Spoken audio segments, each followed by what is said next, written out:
अस्सलाम वालेकुम, आप देख रहे हैं समा। मैं हूं फराज अहमद और मैं हूं सिद्रा मीर। बुलेटिन का आगाज करेंगे बिलावल भुट्टो की मुखालिफिन पर लफ्जी गोलाबारी से। जियाली कायद ने कहा है कि पीपल्स पार्टी ने NA 249 में एक तीर से शेर, डॉल्फिन, पतंग और बल्ले का शिकार किया।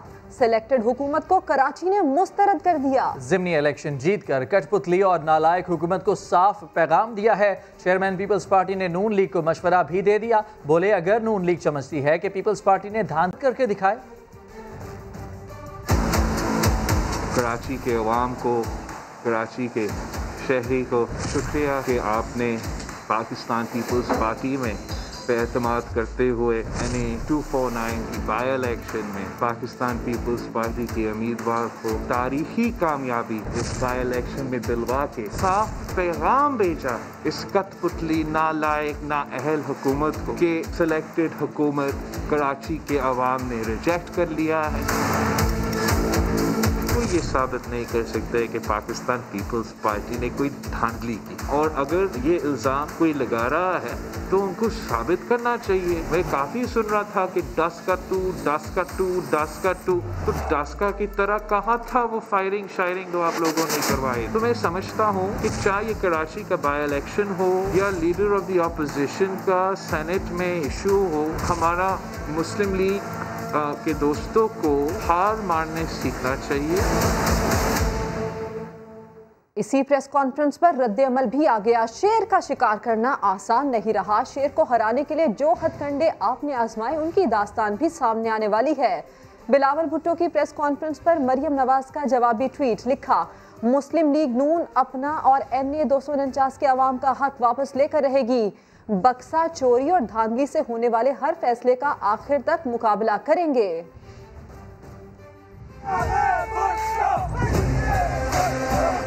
NA 249 कराची में पीपल्स पार्टी की जीत। साबिक इत्तेहादी आमने सामने आ गए। मरियम नवाज का शिकस्त तस्लीम करने से इनकार। मुस्लिम लीग नून हार तब तस्लीम करेगी जब उसको हराया जाए। शेर का शिकार करना आसान नहीं रहा। मरियम नवाज के शिकवे पर बिलावल ने उन्हें मशवरा दे डाला। चाहे ये कराची का बाई इलेक्शन हो या लीडर ऑफ द अपोजिशन का सेनेट में इशू हो, हमारा मुस्लिम लीग के दोस्तों को हार मारने सीखना चाहिए। मरियम नवाज ने ट्वीट में लिखा, शेर को हराने के लिए जो हथकंडे आपने आजमाए उनकी दास्तान भी सामने आने वाली है। इंतजार फरमाइए और याद रखिए, मुस्लिम लीग नून अपना और NA 249 के अवाम का हक वापस लेकर रहेगी। बिलावल ने धांधली का सबूत सामने लाने का चैलेंज दे दिया।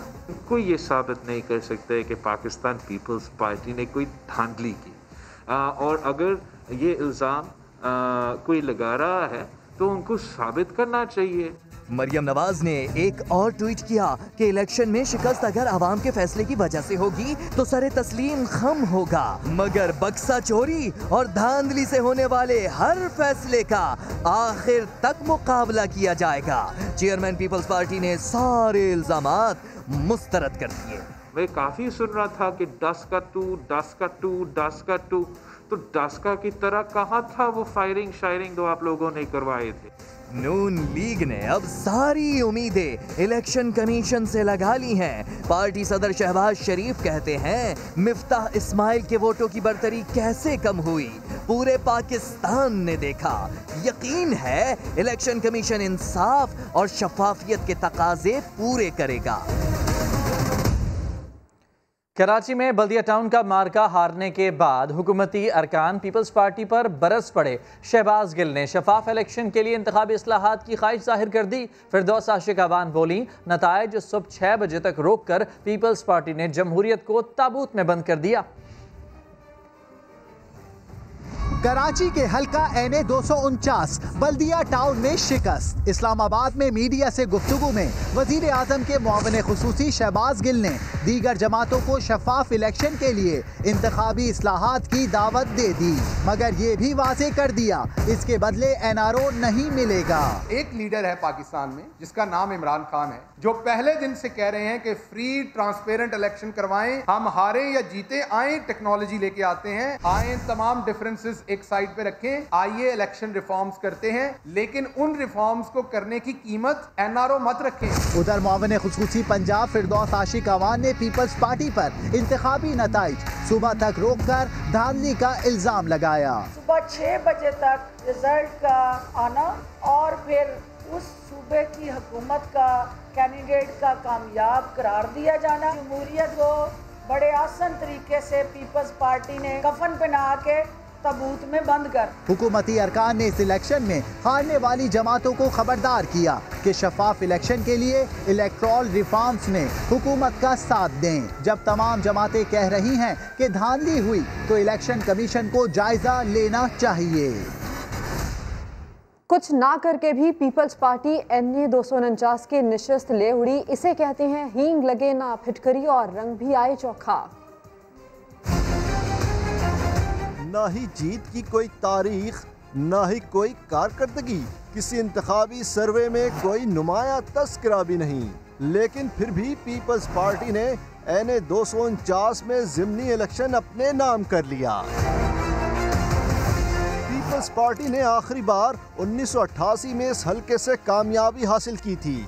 2018 के आम इंतखाबात में PP उम्मीदवार कादिर खान मंदोखेल 7,236 वोट लेकर छठी पोजीशन पर आए थे, जबकि वोट डालने की शरह 39.58% थी। लेकिन ज़िमनी इलेक्शन में हैरत अंगेज तौर पर उन्होंने 130% इजाफे से 16,156 वोट हासिल किए, जबकि वोट डालने की शरह भी 19% कम रही। पीपल्स पार्टी उम्मीदवार सिर्फ 638 वोटों के फर्क से कामयाब हुआ। मजमूई तौर पर 72,740 वोट डाले गए, जिसे गिनने में 12 घंटे लग गए। 731 वोट मुस्तरद किए गए। 2018 के आम इंतखाबात में फैसल वार्डा ने शहबाज शरीफ को 718 वोटों के फर्क से शिकस्त दी थी। तो तहरीक इंसाफ ने कराची में ज़िमनी इलेक्शन में शिकस्त का मलबा इलेक्शन कमीशन पर गिरा दिया। रहनुमा PTI खुर्रम शेर जमान ने कहा है कि नाअहल इलेक्शन कमीशन ने पहले ही मामला तय कर लिए थे। उन्होंने इलेक्शन कमीशन और उसके मुलाजमीन के ऑडिट का मुतालबा भी किया।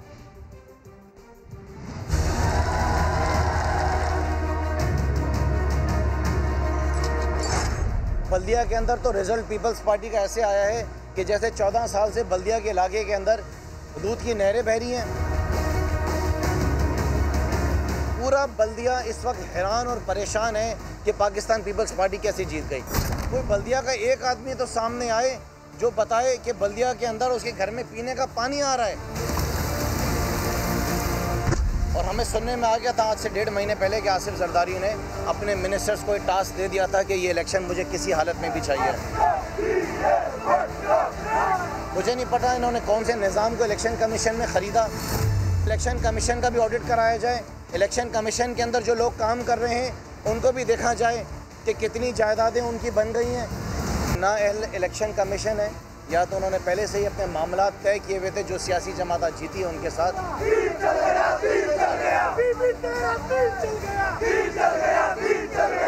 ये इलेक्शन हमें किसी भी हाल में इसका रिजल्ट जो है काबिल कबूल नहीं है। इस इलेक्शन को हम चैलेंज करेंगे, हम कोर्ट में जाएंगे। इस 2 नंबरी से ही इलेक्शन कराने हैं तो फिर मेरे ख्याल से सियासी जमातों को इलेक्शन लड़ने की ज़रूरत ही नहीं है। ये जाके सेटिंग बना लें, इलेक्शन कमीशन से पूछ लें कि उनकी किसके साथ सेटिंग है, उनको क्या अहकामात आए, उन्होंने किस तरीके से रिजल्ट को निकालना है। इलेक्शन कमीशन को जाके कागज़ दे दें और उनसे पूछें कि लिख के दे देंगे पहला नंबर, दूसरा, तीसरा नंबर इन्होंने किसको देना है। सिर्फ और सिर्फ पैसा चल रहा है। कौमी असेंबली के हल्का 249 में जहां पीपल्स पार्टी की जीत ने सबको हैरान कर दिया, वहीं पर अहले हल्का इस फतह को किस नज़र से देखते हैं, ये बताएंगे मुदस्सिर नज़ीर अपनी रिपोर्ट में। मैं इस वक्त बल्दिया टाउन के हल्का NA 249 में मौजूद हूँ, जहाँ ज़मीनी इलेक्शन हुए हैं। हैरानकुन बात है कि पीपल्स पार्टी उस हल्के से कामयाब हुई है जहाँ वो आम इंतखाबात में 6ठे नंबर पर थी। मुबसरीन हैरान है कि कराची के सबसे नज़रअंदाज होने वाले हल्के से वो जमात कैसे जी सकती है जो बुनियादी मसाइल के हल की जिम्मेदार है।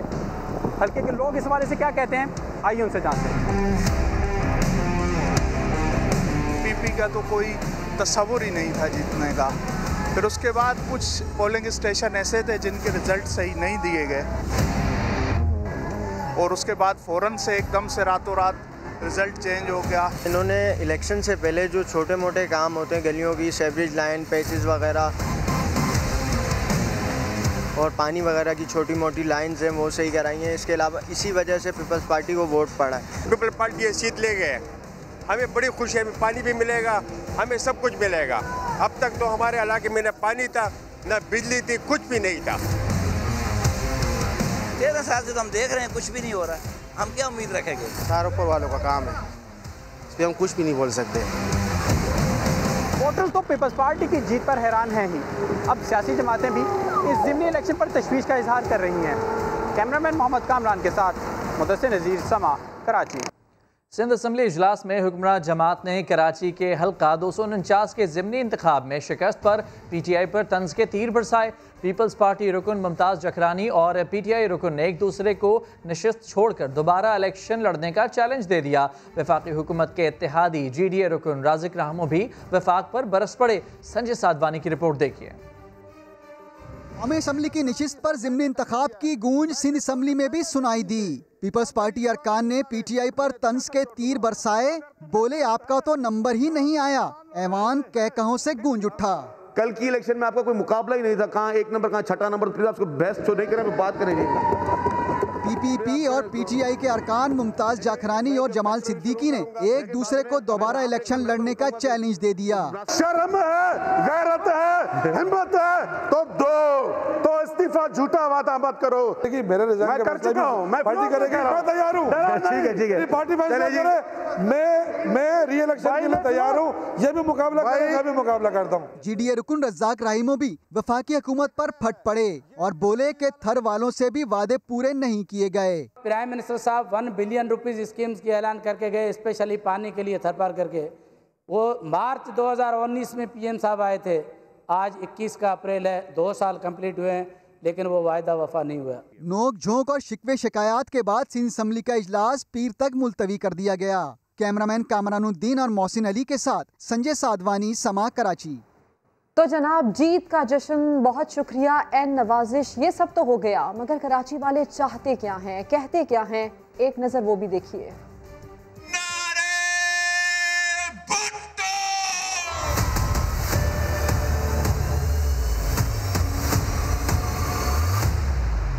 कराची के अवाम को शुक्रिया कहना चाहता हूँ। 249 की बाई इलेक्शन में पाकिस्तान पीपल्स पार्टी के उम्मीदवार को तारीखी कामयाबी इस बाई इलेक्शन में दिलवा के एक बार फिर ये साबित कर लिया है पाकिस्तान के अवाम हमारे साथ है। पूरे कराची कचरे का ढेर बना हुआ है। जिंदा है खुद जिंदा है। पाकिस्तान पीपल्स पार्टी ने जीत के ये साबित कर दिया कि जो मेहनत करता है उनकी जीत होती है। ये हालात है, हमारा गैस नहीं है, पानी नहीं है, रोड खराब है, जो भी आता है वोट लेके जाता है, फिर काम नहीं करता। ये शहर है कराची। कराची के अवाम की उम्मीदों के मुताबिक पूरे हम अपने काम करने की कोशिश करेंगे।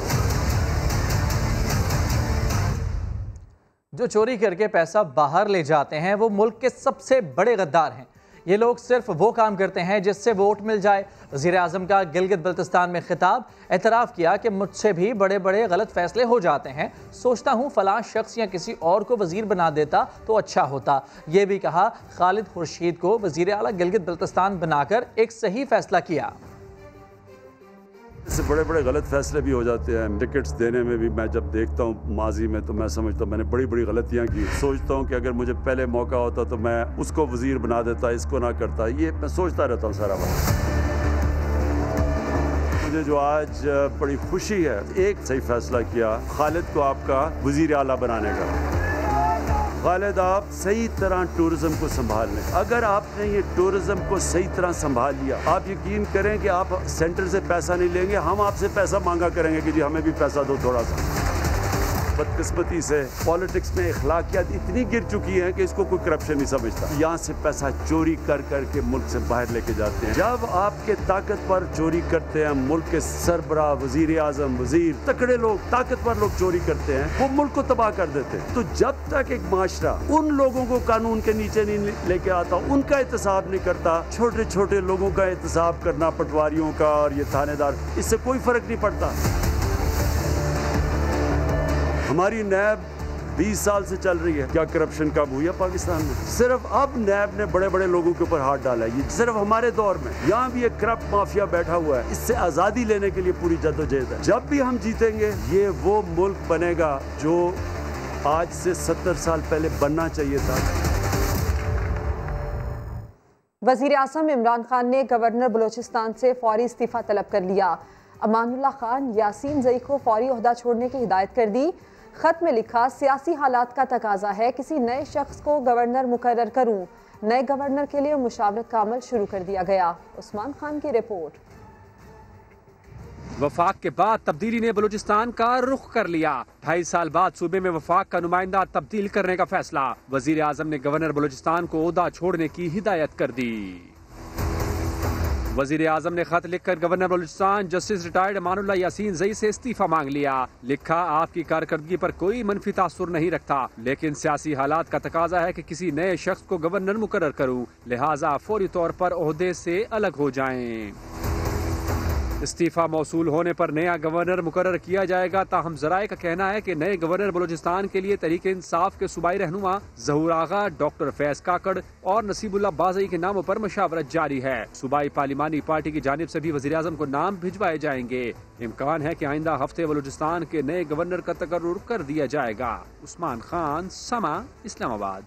वज़ीर आज़म के मुआविन खुसूसी शहबाज गिल ने साबिक DGFIA बशीर मेमन के कारोबार पर सवाल उठा दिए। नून लीग के दौर में जुनूबी वजीरिस्तान में लगाई गई 3 घी मिलों और बेटे की फैक्ट्रियों की मनी ट्रेल भी मांग ली। घी की मिल लगाने में मैंने बहुत एक्सपर्ट्स के साथ बात की तो पता चला कि 1.5 साल कम से कम लगता है, क्योंकि आप बशीर मेमन साहब के इंटरव्यूज देख के लगता है कि उनकी स्पीड बहुत तेज है, तो उन्हें 1 साल लग गया होगा। और जब उन्होंने ये कारोबार शुरू किया, जो डेट हमारे सामने है, तो उससे ये नजर आता है कि ये नून लीग की गवर्नमेंट के अंदर मिल लगी थी जो उनके बेटे ने लगाई थी, और ये इस कंपनी के नाम पे जालसाजी के साथ लगाई गई। ये जो इनकी कंपनी है, इनको मना कर दिया है कि ये इस ब्रांड नेम के साथ जो किसी और का है, किसी और की मलकियत है, ये जालसाजी ना करें, ये चीजें मत बेचें आप। इन्होंने अब क्या कहा कल कि जी वहां कोई प्रोडक्शन नहीं हो रही थी। ये आसान तरीका होता है। ये तमाम दुकानों के फोन नंबर सब कुछ मैं देता हूं, जिन दुकानों के ऊपर इनका वो जाली नाम से घी बिक रहा है। मैं सवाल छोड़े जा रहा हूं बशीर मेमन साहब के साथ, क्या आपकी 3 मिलें हैं साउथ वजीरिस्तान में कि आप वहां पर इंपोर्ट करें, टैक्स चोरी करें और बाद में वही खाम तेल जो है वो मुल्क की दूसरी मिलों में इस्तेमाल करें? क्योंकि आपने टैक्स नहीं दिया, वो टैक्स फ्री जोन है, आपको करोड़ों रुपए का फायदा हो जाता है। बिलावल भुट्टो ने कहा है कि बशीर मेमन के बयान को शक की नज़र से देखते हैं, उनके खिलाफ तहकीकात होनी चाहिए। सुप्रीम कोर्ट ने असगर खान केस को फॉलो करने का हुक्म दिया, मगर बशीर मेमन ने अदालती हुक्म नहीं माना, वो तौहीन अदालत के मुर्तकब हुए।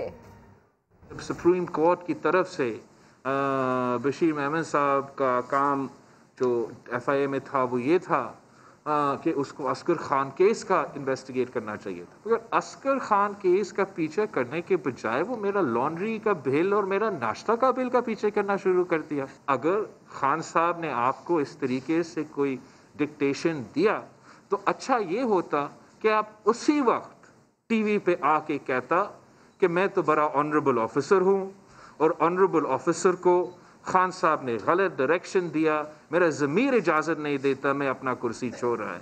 ये जो बाद में आके रोना रोते हैं उनको मैं ज़रूर समझता हूँ कि ऑब्वियसली गलत चीज़ें हुए हैं, ये गलत चीज़ें की इन्वेस्टिगेशन होना चाहिए। कलअदम तहरीक लब्बैक की हुकूमत से पाबंदी का फैसला वापस लेने के लिए नजर सानी दरखास्त। वजारत दाखिला ने कानूनी पहलुओं पर गौर के लिए 3 रुकनी कमेटी बनाने का फैसला कर लिया। इस्लामाबाद से अब्बास शबीर रिपोर्ट करेंगे। वफाकी वज़ीर दाखिला शेख रशीद की ज़ेर सदारत आला सतह का इजलास। पाबंदी के खात्मे के लिए कालादम TLP की नजरसानी दरखास्त पर तफसीली गौर। मामले का मजीद जायजा लेने के लिए 3 रुकनी कमेटी बनाने का फैसला।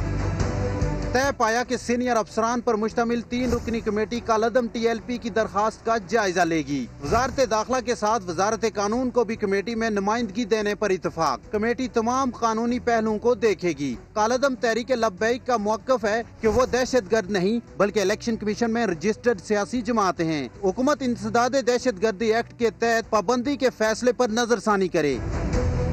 कालादम TLP को 2 रोजा मुल्क गिर पुरतशद्दद एहतजाज के बाद 15 अप्रैल को कालादम करार दिया गया था। वफाकी वजारत दाखिला ने यह पाबंदी पंजाब हुकूमत की सिफारिश पर लगाई थी। कालादम तहरीक लब्बैक पर पाबंदी हटाने के खिलाफ अपील पर पंजाब हुकूमत से राय नहीं ली गई। महकमा दाखिला पंजाब कालादम तंजीम पर पाबंदी हटाने के खिलाफ है। पाबंदी का फैसला पंजाब हुकूमत और नेक्टा की सिफारिश पर ही किया गया था।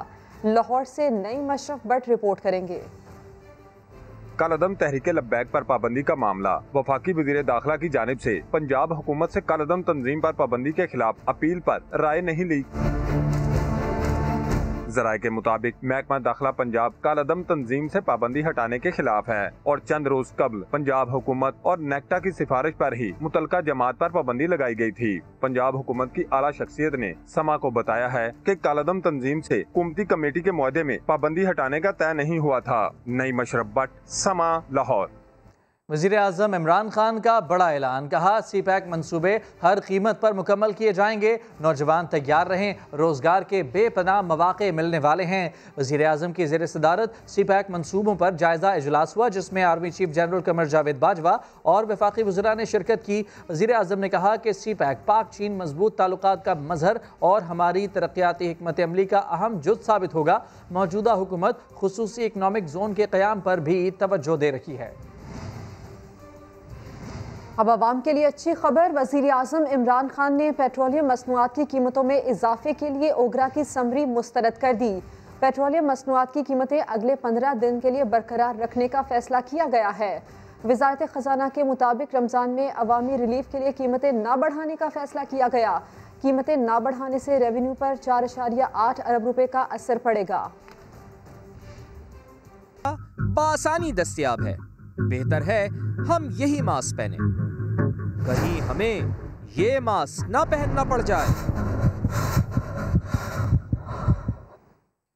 मुल्क में कोरोना के हलाकत खेज वार थम न सके। एक दिन में 131 अफराद चल बसे। 24 घंटे में मजीद 5112 अफराद वायरस का शिकार हुए जबकि मुस्बत केसेस की शरह 10.41% रिकॉर्ड की गई। और अब आपको बताएं कि खैबर पख्तूनख्वा हुकूमत ने ईद के मौके पर सूबे भर में 1 हफ्ते के लिए मुकम्मल लॉकडाउन का ऐलान कर दिया है। मज़ीद बात करेंगे समा पेशावर के ब्यूरो चीफ तारिक आफाक हमारे साथ मौजूद हैं। तारिक आफाक, बताइएगा क्या फैसला किया गया है? देखिए, सूबे में जो इस वक्त कोरोना के केसेस में मुसलसल इजाफा हो रहा है उसके पेश नज़र सूबाई हुकूमत ने अब ये बड़ा सख्त फैसला किया है कि 8 से लेकर 16 मई तक सूबा भर में जितनी भी दुकानें बाजार होंगे, मार्केट्स होंगी, वो मुकम्मल तौर पर बंद होगी। जो बैन सूबाई और बैनुल अज़लाई ट्रांसपोर्ट होगी वो भी मुकम्मल तौर पर बंद होगी। और इसके अलावा 8 से लेकर 16 मई तक जितने भी सूबा भर में सियासी मकामात है उसमें स्वाद भी शामिल है, उसमें नारायण भी है, गलियात वगैरह, ये सब वहाँ पे पाबंदी होगी। कोई वहाँ पे टूरिस्ट नहीं जा सकेंगे। इसके अलावा जो चांद रात पे बाजार यहाँ पे सस्ते हैं उन पर भी पाबंदी होगी। मेहंदी के हवाले से जो जेवरात है और बाकी जो आरइशी अशिया है उसके हवाले से भी ये फैसला किया गया है कि इस किस्म के बाजार यहाँ पे अब नहीं लगेंगे। तो इत्तलात के लिए आपका बहुत शुक्रिया तारिक आफाक। और कराची में शहादत हज़रत अली रज़ी अल्लाह तआला अन्हु का जुलूस 4 मई को हस्बे रिवायत निकाला जाएगा। डिप्टी कमिश्नर साउथ ने जुलूस से मुताल्लिक तहरीरी अहकामात जारी कर दिए। SOPs पर अमल दरामद के लिए कमिश्नर कराची की ज़ेर सदारत इजलास भी हुआ। बात करेंगे इसी से मुताल्लिक साद साबरी से। साथ बताइए क्या फैसले हुए इस इजलास में? जी बिल्कुल, एक इंतहाई अहम इजलास आज कमिश्नर हाउस कराची में मुनक़िद किया गया जिसमें डिप्टी कमिश्नर, पुलिस, रेंजर्स के अफसरान समेत जाफी अलायंस पाकिस्तान की मैनेजिंग कमेटी ने शिरकत की। ये इजलास में मरकजी जुलूस यौम अली के हवाले से हतमी फैसला कर लिया गया।